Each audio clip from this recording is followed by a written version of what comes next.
Hello दोस्तों, आपका स्वागत है आपके अपने यूट्यूब चैनल गुरुदेव केमिकल इंजीनियरिंग में। और मेरा नाम है हेमंत अयवार। तो इस वीडियो के लास्ट तक बने रहें। अगर ये वीडियो आपको अच्छा लगे तो इसको लाइक करिए, सब्सक्राइब करिए और अपने फ्रेंड्स के साथ शेयर कीजिए।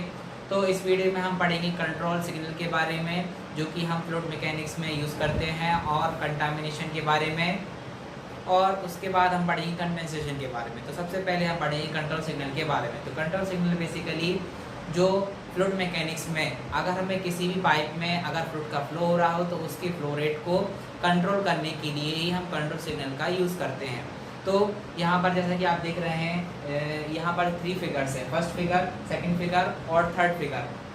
तो इसमें बेसिकली मैं आपको बताऊंगा कि हम किस टाइप से फ्लो का कंट्रोल करते हैं और कहाँ पे हमें किस वे में हमें फ्लूइड का फ्लो कराना है। सपोज यहाँ पर जैसे आपको दिखाई दे रहे हैं कि यहाँ पर 3 पोर्ट्स हैं, बेसिकली इनको हम बोलते हैं पोर्ट्स। तो यहाँ पर जो फर्स्ट पोर्ट है वो शो कर रहा है प्रेशर पोर्ट इनलेट। तो ये जो फर्स्ट पोर्ट है यहाँ से हमारे फ्लूइड की एंट्री होगी, और जो सेकंड जो ए और बी पोर्ट्स हैं यहाँ पर जो फ्लूइड का है जो हमारा वो एग्जिट होगा। तो जैसा कि आप देख रहे हैं कि जो ये वाला सेकंड पोर्ट है, ये सेकंड पोर्ट हमारा जो वाल्व है वो ऑफ है, और यहाँ पे जो पोर्ट बी है उसका वाल्व जो है वो ओपन है। तो जैसे ही हमारा फ्लूइड आएगा और यहाँ से एग्जिट होकर निकल जाएगा। ये हमारे ऊपर डिपेंड करता है कि हमें किस लाइन में फ्लूइड का फ्लो चाहिए। तो जैसा कि आप सेकंड डायग्राम में देख रहे हैं, यहाँ पर जो पोर्ट बी है उस पोर्ट बी का जो वाल्व है वो क्लोज है, और जो पोर्ट ए का वाल्व जो है ओपन है। तो जैसे यहाँ से फ्लूइड एंटर होगा और यहाँ से क्या हो जाएगा, एग्जिट हो जाएगा। तो बेसिकली हम फ्लूइड को कंट्रोल करने के लिए ही इस टाइप से अरेंजमेंट करते हैं, जिससे कि जिस डिजायरेबल फ्लो रेट में और डिजायरेबल डिमांड के अकॉर्डिंग हम किसी भी फ्लूइड के वे को चेंज कर सकें। तो हम कैसे पहचानते हैं कि इसमें कितना वे है। तो यहाँ पर जैसा कि आपको दिखाई दे रहा है 1 2 3, तो ये है 3, ये आपको दिखाई दे रहा है। तो ये हमारा बेसिकली 3 वे वाल्व।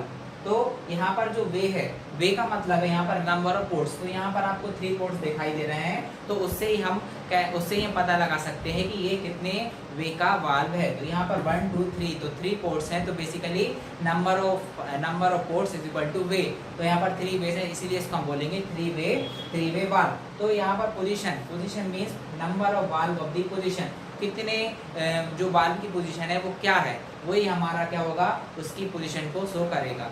तो ये था basic knowledge about the control signal. अब हम देखते हैं हमारे थर्ड डायग्राम को। उसमें जो वे है वो चेंज है। जैसा कि आप देख रहे हैं, यहाँ पर बेसिकली एक स्प्रिंग लगी हुई है, और इसमें 1 और 2, यहाँ पर कितने वे हैं, 1 और 2। तो सपोज एक वाल्व यहाँ पर अटैच होगा और एक वाल्व यहाँ पर अटैच होगा। तो ये जो वाल्व है, तो सब बेसिकली अगर यहाँ से एंट्री होगी, यहाँ से फ्लूइड अगर एंटर होगा तो यहाँ से एग्जिट हो जाएगा। तो ये बेसिकली क्या होगा, जैसे हम इसको इस एक्चुएटर को अगर हम पुश करेंगे, इस पिस्टन को अगर हम पुश करेंगे, तो ये जो हमारा जो एक्चुएटर वाला पार्ट है वो क्या हो जाएगा, वो हमारा पुश हो जाएगा। और ये यहाँ से बेसिकली यहाँ से आके ये जो पिस्टन है इस वाल्व को क्लोज कर देगा, और हमारा फ्लूइड यहाँ से एंटर नहीं हो पाएगा। और ये जो स्प्रिंग है, बेसिकली जो स्प्रिंग है वो यहाँ से आके यहाँ पर आ जाएगी। तो हमारा जो फ्लूइड है वो पास नहीं हो पाएगा। तो ये था हमारा यहाँ पर जो 2 वे है, तो ये शो करता है 2 वे और 2 पोजीशन वाल्व को, क्योंकि 1 और 1 2 यहाँ पर वाल्व है। तो ये 2 वाल्व पोजीशन है और 2 वे है फ्लूइड को एंटर होने के लिए और एग्जिट होने के लिए। तो यहाँ पर 2 वाल्व है, तो इसीलिए इसको बोलेंगे 2 वे 2 पोजीशन वाल्व। तो ये था हमारा कंट्रोल सिग्नल के बारे में ब्रीफ नॉलेज। अब हम देखेंगे कंडेंसेशन। तो जैसा कि आप जानते हैं कि कंडेंसेशन बेसिकली एक इम्पॉर्टेंट टर्म है हमारी केमिकल इंजीनियरिंग में, और इसके साथ साथ बेसिकली आप डेली लाइफ में भी फिनोमेना देखते होंगे कंडेंसेशन का। तो सबसे पहले हम कंडेंसेशन देखें। कंडेंसेशन बेसिकली क्या होता है, किसी भी गैसियस फेज का लिक्विड फेज में कन्वर्जन होना ही कंडेंसेशन कहलाता है। तो कंडेंसेशन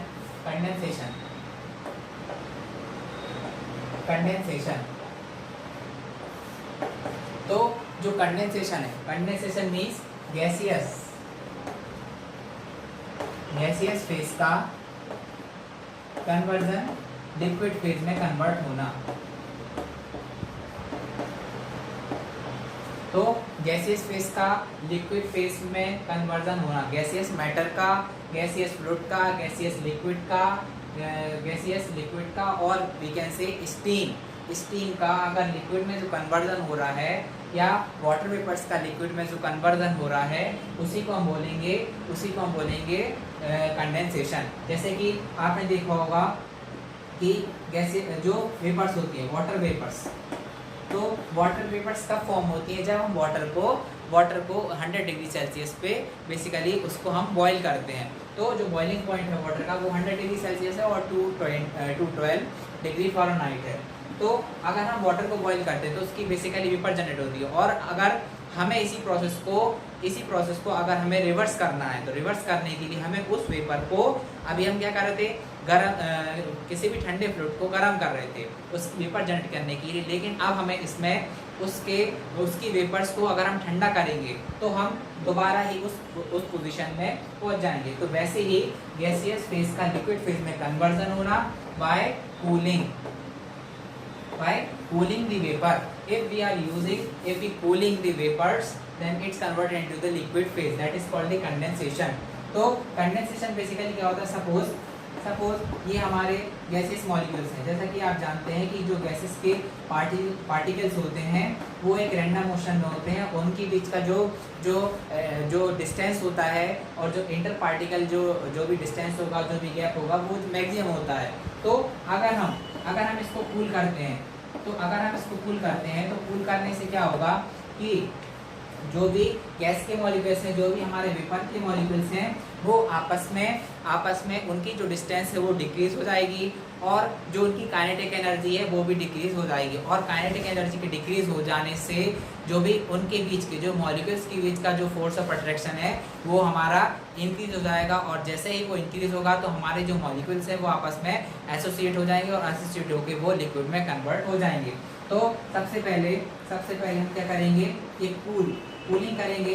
तो बेसिकली लिक्विड को अगर हम वेपर को अगर हम कूल करते हैं तो उसकी जो काइनेटिक एनर्जी है वो डिक्रीज हो जाएगी। और काइनेटिक एनर्जी डिक्रीज हो जाने के बाद जो उनके बीच का जो स्पेस होगा, जो मॉलिक्यूल्स के बीच का स्पेस होगा वो भी डिक्रीज हो जाएगा। और स्पेस डिक्रीज होगा तो उनके बीच का जो फोर्स ऑफ अट्रैक्शन है वो क्या हो जाएगा, वो हमारा इंक्रीज हो जाएगा। और फोर्स ऑफ अट्रैक्शन अगर इंक्रीज होगा तो फोर्स ऑफ अट्रैक्शन के इंक्रीज हो जाने से जो उनके बीच का जो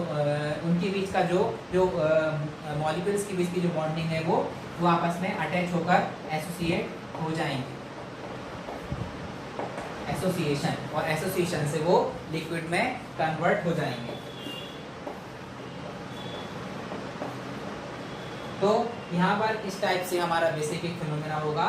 तो इसमें बेसिकली क्या होंगे, जो गैसेस के मॉलिक्यूल्स हैं वो आपस में एसोसिएट हो जाएंगे, एसोसिएट होकर वो यहाँ पर लिक्विड में कन्वर्ट हो जाएंगे बाय कूलिंग। तो ये था हमारा कंडेंसेशन के बारे में। अब हम पढ़ेंगे कंटामिनेशन। जैसा कि कंटामिनेशन आप जानते हैं, तो कंटामिनेशन क्या होता है, कंटामिनेशन एक बेसिकली जो impurity or the undesirable material that are present in the pure components, that is called the contamination. तो contamination means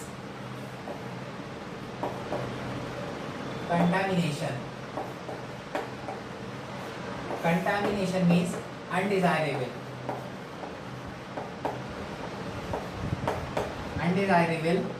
material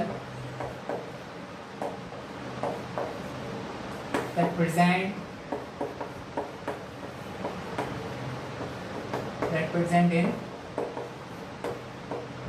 in matter।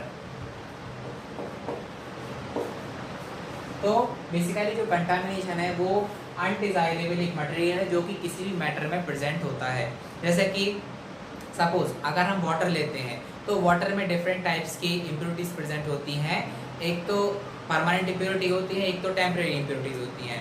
तो परमानेंट जो इम्प्योरिटीज होती हैं वो सॉल्युबल होती हैं, वाटर के अंदर, जिनको हम नेक्ड आइस के थ्रू देख नहीं सकते हैं। लेकिन जो temporary impurities like small dust, pebbles और we can say the small particle that are present in the water that polluted our water, or maybe also present the any chemical that is harm for our body. So that is a contamination that present in the water or in any compounds like air. और air में भी कई type से होते हैं, जैसे कि जो एयर है वो कई गैसों का मिक्सचर है, तो उसमें भी जो अनडिज़ायरेबल गैस हैं वो भी प्रेजेंट होती हैं। तो वो एक टाइप से कंटामिनेशन है जो कि ह्यूमन के लिए एक सूटेबल नहीं है। तो ये कंटामिनेशन के बारे में है। तो कंटामिनेशन क्या है? Basically undesirable material that present in any matter, that is called the contamination। तो इस वीडियो में इतना ही। अगर ये वीडियो आपको अच्छा लगा हो तो इसको लाइक करिए, सब्सक्राइब करिए और अपने फ्रेंड के साथ शेयर कीजिए। And thanks for watching this video.